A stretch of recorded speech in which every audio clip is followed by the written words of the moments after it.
லேக்கா பிரபல கோடீஸ்வரர் கிருஷ்ணனோட ஒரே பொண்ணு. இன்ஜினியரிங் படிச்சிருந்தா. அவளோட தங்க சுசீலா. இந்துவோட அப்பா தன் பொண்ணை பணக்கார பையனுக்கு தான் கல்யாணம் பண்ணி கொடுக்கணும்னு முடிவெடுத்திருந்தாரு. அதே மாதிரி தான் நடந்தது. இந்துவோட கல்யாணத்துக்கு முக்கிய பிரமுகர்கள், மந்திரிகள்னு பெரிய பெரிய ஆளுங்கெல்லாம் வந்திருந்தாங்க. அவ கல்யாணம் தடபுடலாம் நடந்துச்சு.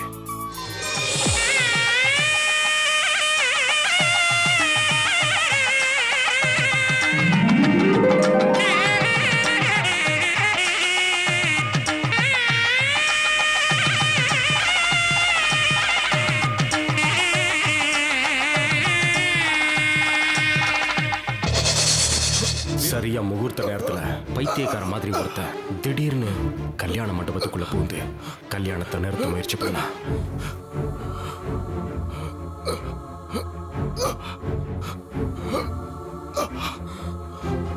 வந்திருந்த எல்லாரும் அட்சதையை போட தயாரா இருந்தாங்க. தாலியை கையில எடுத்து கட்ட போகும்போது அவன் இந்து கூப்பிட்டான்.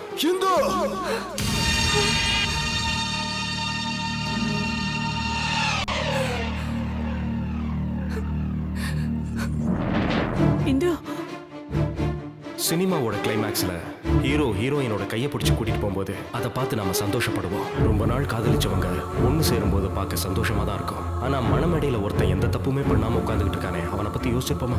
கல்யாணத்தின் பேர்ல ஏராளமான கனவுகளையும் கோட்டைகளையும் கட்டி வச்சிருந்திருப்பானே, அதை பத்தி நாம கொஞ்சமாவது நினைச்சிருப்போமா? இல்லவே இல்லை. 400 கோடி ரூபாய் சொத்து உள்ள ஸ்டார்லைன் சாஃப்ட்வேர் இன்கார்பரேஷனுடைய எம்டி சேர்மன் நான் தான். என் பேரு ஓஜி ஹரீந்திரன். ஒரு கம்பெனியோட எம்டியா இருக்கிற எனக்கு எவ்வளவு டென்ஷன் இருக்குன்னு நான் சொல்ல வேண்டிய அவசியம் இல்லை. அந்த டென்ஷன்ல இருந்து விடுபடணுங்கிறதுக்காக தான் நான் இந்த சிரசாசனமே செய்யறேன். இது மூளையை சிறப்பா செயல்பட வைக்கும், ஆயுச கூட்டும். இதை யாராவது டிஸ்டர்ப் பண்ணிட்டாங்கன்னா அதுக்கப்புறம் அவங்க கதி அவ்வளவு. அறிவு கட்ட முட்டாள், யோகாசனம் பண்ணும்போது கூப்பிடாதன்னு சொல்லிருக்கல. காபி குடுக்கலாம் தான் வந்தேன், ஏன் கத்துறீங்க? இப்ப காஃபி ரொம்ப முக்கியம் இல்ல? வேலைக்கெல்லாம் டீ காஃபிலாம் சாப்பிடணும், அப்பதான் உடம்பு ஆரோக்கியமா இருக்கும். எனக்கு ஒரு ஜூஸ் மட்டும் போதும். உடம்பு ரொம்ப பெருத்துருச்சு, ஸ்லிம் ஆகணும். ஸ்லிம்மா போறேன்னு ஜூஸ் எல்லாம் குடிச்சா பத்தாது. பார்ன் வித் சில்வர் ஸ்பூன்னு சொல்லுவாங்கல்ல, அந்த வாழ்க்கையை முழுமையா அனுபவிச்சவன்னா. என்கிட்ட பேசுறவங்க எல்லாம் லட்சக்கணக்கில் பேசுறது இல்லைங்க, கோடிக்கணக்கில் தான் பேசுவாங்க.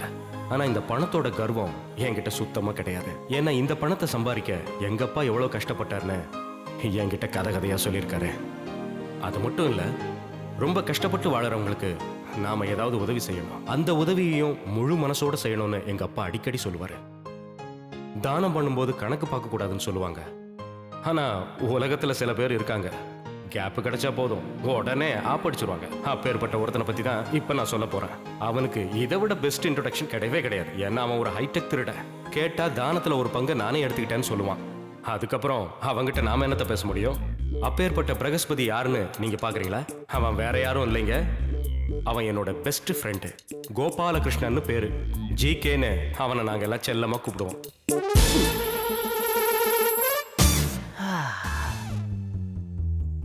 நான் பிறந்ததுல இருந்து இந்த மாதிரி சோப்புல முங்கி இருக்கிறதுனா எனக்கு ரொம்ப பிடிக்கும். வேலை செய்யாம எதுவும் ஓசில கிடைச்சாலும் அதை உடனே வாங்கி வச்சுக்கிறது எங்க குடும்ப பழக்கம். அந்த பரம்பரை பழக்கம் என்கிட்ட இல்லாம இருக்குமா சொல்லுங்க? எனக்கும் அதே பழக்கம் தான்.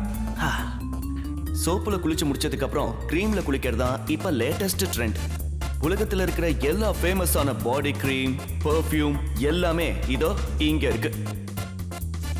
இதெல்லாம் நான் காசு கொடுத்து வாங்கல, என்னோட க்ளோஸ் ஃப்ரெண்ட் ஹரி எனக்காக வாங்கி கொடுத்தது. என் லைஃப் ஒரு ஓபன் புக், அதனால தான் இதையெல்லாம் உங்ககிட்ட சொல்றேன்.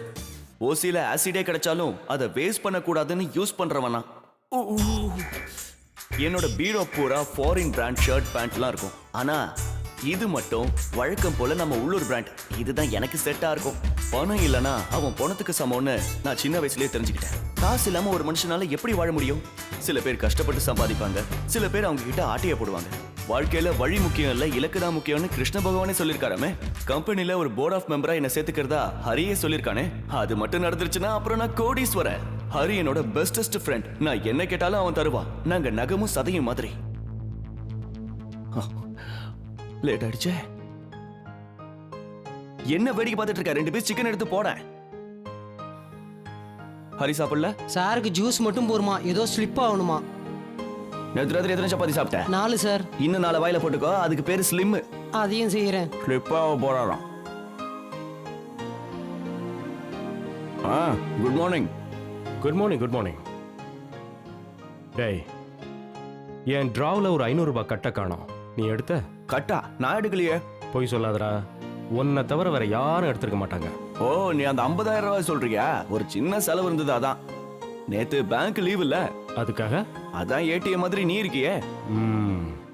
அப்புறம் கபோர்ட்ல ஒரு ஃபாரின் சரக்கு வச்சிருந்தியே, அதையும் நான் தான் எடுத்தேன். அப்புறம் நான் போய் சொல்லிட்டேன்னு சொல்லாத. எதுடா அந்த ப்ளூ லேபிளா? ப்ளூ லேபிளோ ரெட் லேபிளோ எல்லாம் சரக்கு தானே. ஏண்டா மூடிய மூந்து போட்டாலும் நீ மட்டும் ஆயிடுவ. உனக்கு எதுக்குடா அவ்வளோ சரக்கு? அதுவும் இல்லாம நிறைய குடிச்சா உடம்புக்கு கெடுதல் தெரியும்ல. இதுக்கு மேல நீ ஒன்றும் சொல்ல வேண்டாம். இப்போ நான் சொல்றத கேளு. இத்தோட உன் சகவாசத்தை நான் கட் பண்ணிக்கிறேன். ஒழுங்கா உன் ஃப்ளாட்டுக்கு நீ கிளம்புப்பா. என்னடா பொசுக்குன்னு ஒரு வார்த்தையில எனக்கு கவுத்து விட்ட. ஏண்டா ஃப்ரெண்ட்ஸ்னா ஒரு மியூச்சுவல் ஷேரிங் வேணாமா? அது மட்டும் இல்ல, உனக்கே தெரியும் நீ இல்லாம நாங்க நிம்மதியா இருக்க முடியாது. இன்னொரு முக்கியமான விஷயம், உன் கூட நான் இந்த மாதிரி சந்தோஷமா பேசி இருக்கும் போதுதான் என்னால என் கவலைகளை மறக்க முடியுது. உனக்கு என்னடா தூக்கம்? என்ன இப்படி கேட்ட? கவலை இல்லாத மனுஷன் இருக்க முடியுமா? உனக்கே கவலை இருக்கும்போது எனக்கு இருக்க கூடாதா? ரைட் விடு, நீ இல்லாத ஒரு வாழ்க்கை எனக்கு தேவையில்லை. ஆமா, நீ முன்ன மாதிரி சாப்பிட மாட்டேங்கிறியாம? பேச்ச மாத்தாத. ஆஹா, டைம் ஆயிடுச்சுடா. Let's go.